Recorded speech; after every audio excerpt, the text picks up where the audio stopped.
Hey, what's going on YouTube? In this video, we're going to compare the Kel-Tec Sub-2000 to the Smith & Wesson FPC coming up.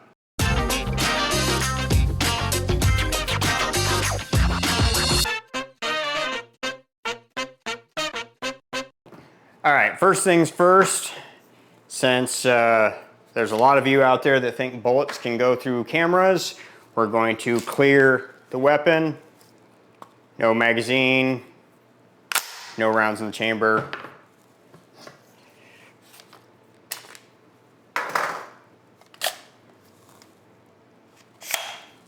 All right, so I had a chance to shoot both of these, so that's why I wanted to do a comparison video and let you know which one I like better to shoot. They have different features that I like, but as far as shooting them, I did like the Smith & Wesson FPC better. So if you're not aware, they are both folding 9mm carbines. I'm guessing you probably already know that, being here watching this video. The Sub-2000 folds over the top. That means you have to have a way for the red dot to move out of the way in order to fold it. And then you have the question of maintaining zero coming into play. The Smith & Wesson FPC folds to the side. So you don't have to worry about having some sort of mount to have the red dot swing out of the way or anything like that. Now you can already see which one's going to be more compact when folded. As far as when they are folded and stored, the Sub-2000 definitely has the win there. It folds up flatter, more compact. When you are actually comparing the two side by side overall height, because of the red dot sticking out of the top, they are very similar. I would say that they are pretty close to the same. However, obviously, side by side, the Sub-2000 is about half as thick because of the way it folds. But then again, you're dealing with the red dot having to swing out of the way in order to fold it. So you have two options as of this video. You have the Midwest Industries mount, you have the M-Carbo mount.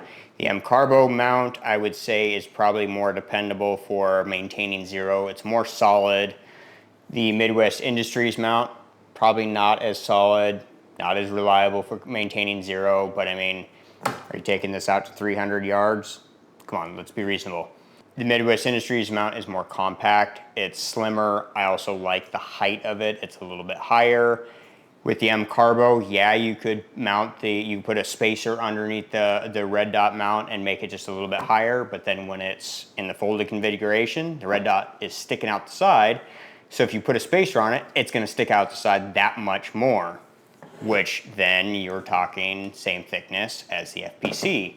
Granted, it's just the red dot mount right here, not the whole thing. It's still gonna be sticking out equally, if not more, and it would still be a snag point if you're trying to get it in and out of a bag. So I'm really trying to figure out exactly how I want to compare this. I haven't done too many comparison videos, especially haven't done any firearms comparison videos, so bear with me. So let's see here, trigger. Let's talk about the trigger. I'm not gonna do the trigger pull thing or trigger pull gauge or anything like that. I don't enjoy those type of videos, so I'm not gonna do those here. But I will tell you that I like the trigger in the FPC a little bit better. If you saw my last video, I did say that I'm not a trigger snob, so I say that the Smith & Wesson FPC is just a little bit better, but again, how much better, that's up to you. But I like the feel of it better. It's got a flatter face and the shape of it, I just like it better. I do have the M-Carbo flat trigger in the Sub-2000. The grip. I like the feel of the Smith & Wesson's grip better. The texture and the shape, I like it more than the Sub-2000. This is the Glock 17 grip, so it's the slightly longer one. They have a Glock 19 one, but this is the Glock 17. The back straps on the FPC, you can swap out. I have the very smallest one on here. I don't have big hands, so I like the small back strap. For reference, a lot of the 2-finger guns, I can get almost all 3 of my fingers on there. So like I carry a P365 and I can get all 3 fingers on there. So I don't have very big hands. I like the small back strap. You can see even on here without the magazine on there, I can get a full grip.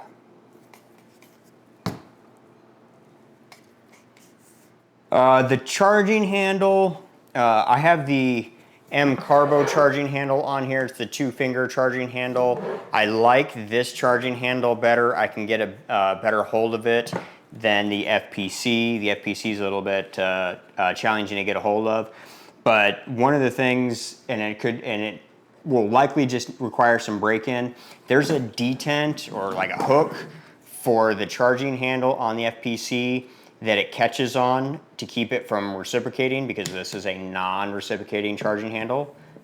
This is a reciprocating charging handle. So this one doesn't move back and forth when you're firing it, but it has this little detent where it locks into place, and it's very tight. It's really hard to get it to initially get it going. If you kind of reach in between here, I don't know how well you can see that. Camera's probably focusing on my face and not it, but there's a tiny little gap in there. There is a little button that you could reach down in there to get the charging handle to release. I wouldn't do that every time I try and charge it, but it is there. So you can get it in there and you can get it to release by pushing on it. But it is very tight. It locks up very tight, and you can see sometimes I do. It takes a little bit to get it to release.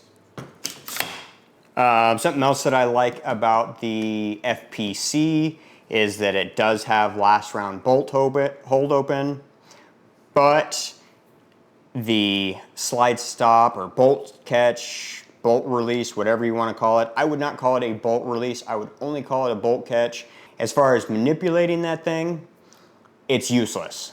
It's so small and flush that you can't utilize it to lock the bolt back or release it.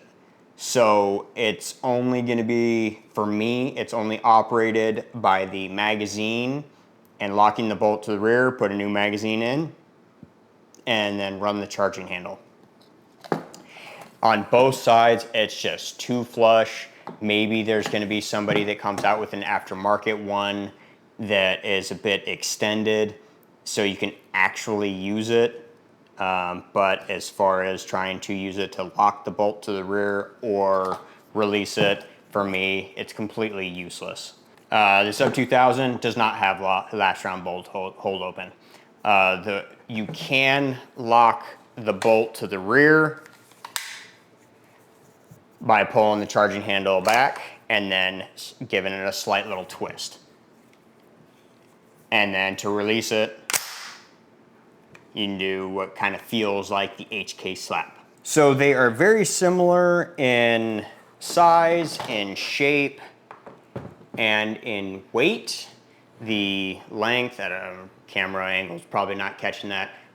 The Sub-2000 currently is about maybe an inch or two longer, but I also have a muzzle brake on here, and the stock is in the most rearward position. So that would make it a little bit longer. Smith & Wesson does not have an adjustable stock. The Sub-2000 has 3 positions that you could put it in, at least this one, because I'm allowed to have an adjustable one. Is it quickly adjustable? No, you gotta knock a pin out and then adjust it. I have it in the rearward position because when you fold it, the sight tucks down into the stock, so having it in the shorter configuration doesn't really make a difference when you're folding it in overall length, and I don't really notice a difference with it all the way in or all the way out for comfort. Weight-wise, I'm pretty sure that the FPC was a little bit heavier, but I'll go ahead and weigh them for you so you know. Sub-2000 as configured with the things that I have on it. Let's go ahead and stick a magazine in both of them to compare. This is a 17 round PMag, and this is coming in at 5 pounds, 2.2 ounces. We'll put the 17 round mag that comes with the FPC. The only thing that I have done to this is mounted a primary arms micro 1X onto it and the vertical grip.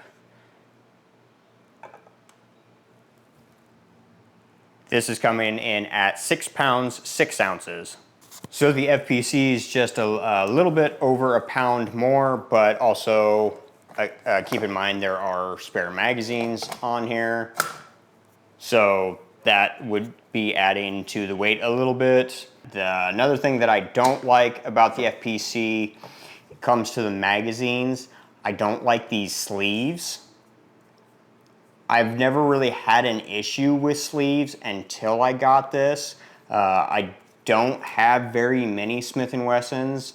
I have, what do I have? M&P 1522s. My first AR-15 was an M&P 15, but I don't have any handguns, and the one Smith & Wesson handgun I had was a 22 long rifle. So this is my first Smith & Wesson with like the pistol mags, and I don't like how loose this collar is. Like my Springfields that have this, they're much tighter and very difficult to slide and move around, but this is really loose, like to the point where it's annoying and interfering, and I don't know if it's okay to run it without them. I've heard of issues of running them without these sleeves and then over inserting magazines. So it seems like they do serve a purpose, but then you have like these 22 round mags which have extensions here, but then again have this stupid little sleeve on it. I'm not sure that that was a good decision there. It just seems like an afterthought. I would have been fine with a longer grip and no sleeves.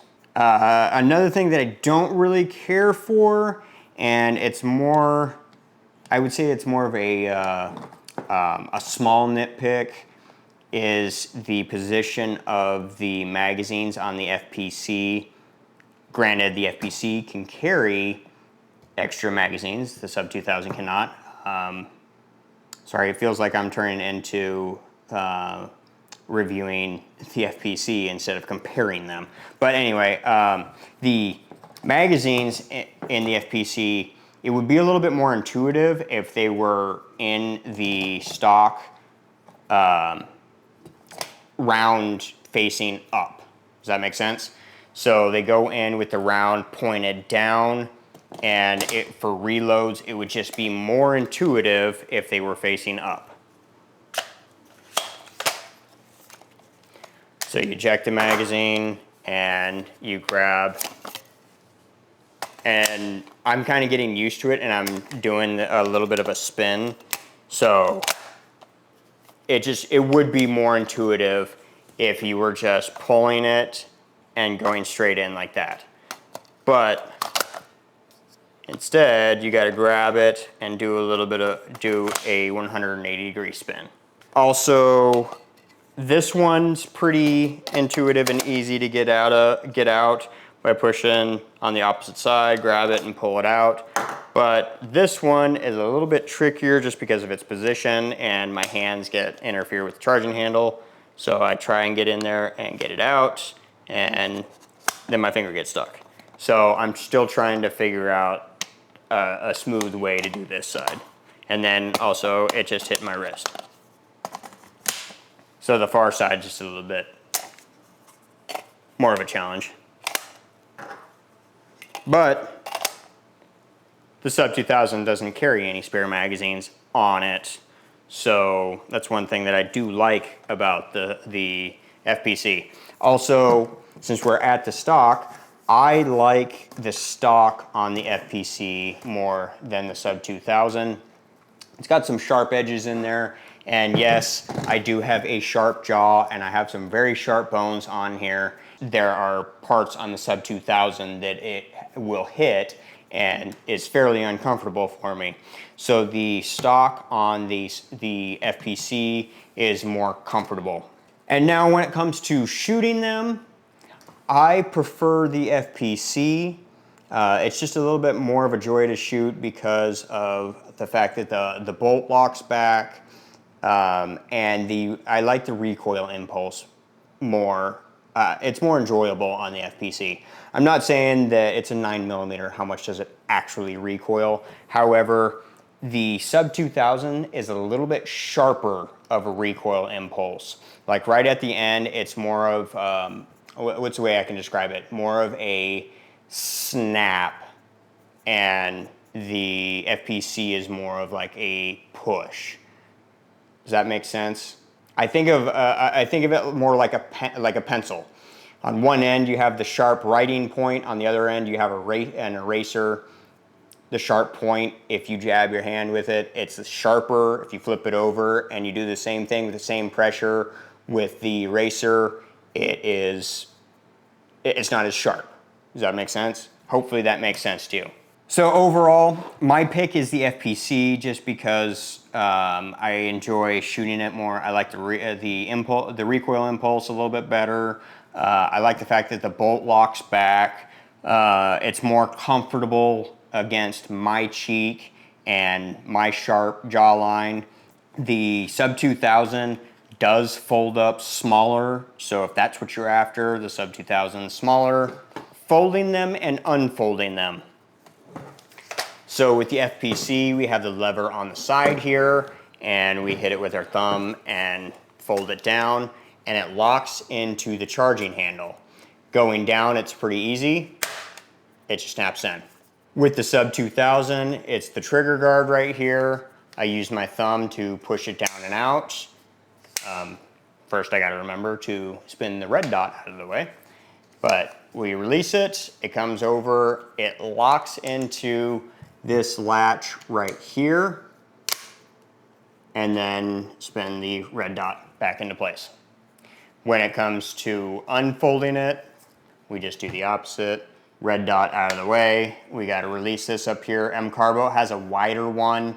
This has never been an issue for me, so I wouldn't swap this out for me.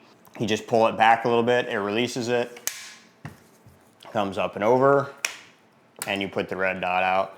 With the FPC here, this is challenging in a different way. So you don't have to move the red dot out of the way. However, the charging handle right here is latched onto the rail.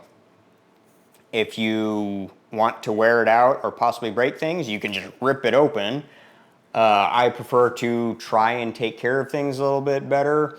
You can accuse me of having safe quings all you want, but I would try and take care of my things as best I can for as long as I can. So you can eat a bag of dicks. You got to pull down on it, which again, you're trying to defeat that hook, that detent. Pull it down and then it releases it, and then you can open it up and then you can charge it. Which just locked back because I have a empty magazine in there. So I'm hoping that this video helped you out with comparing the two and some of the differences. I apologize, this is my first direct comparison video of firearms, so hopefully it wasn't too terrible. If you are trying to decide on which one to get, it just comes down to what is more important to you. I like the FPC better. That's just me. I'm probably going to be grabbing this one a lot more often than the Sub-2000. I'm even considering selling the Sub-2000 and seeing if I can get something else. I'm thinking of getting the Ruger Charger and trying that out. If you're watching this video trying to decide which one to buy and you're on the fence and don't know which way to go, I can't tell you which way to go. It just depends on what features are more important to you. Or you can be like me and buy both. Although if I want the Charger in the near future, I would have to sell this in order to get it, or I can just wait and get it later, because right now I'm broke. And with me being broke, there is a way that you can help out without costing you any money. You can subscribe to the channel. You can use the Amazon links in the descriptions below. And just clicking on those links before you make an order will help out. I get a little bit of commission from Amazon. It doesn't cost you anything extra in order to click on those links or anything like that. So that would help us out. I am a do-it-yourselfer. I do all sorts of different types of videos, like installing my own solar system and stuff to my truck. And lately I've been doing firearms related content because I'm very passionate about firearms. They're a lot of fun and they're an addiction for me. So subscribe to the channel if you're interested in that kind of stuff. And until the next project, we will catch you then. See ya.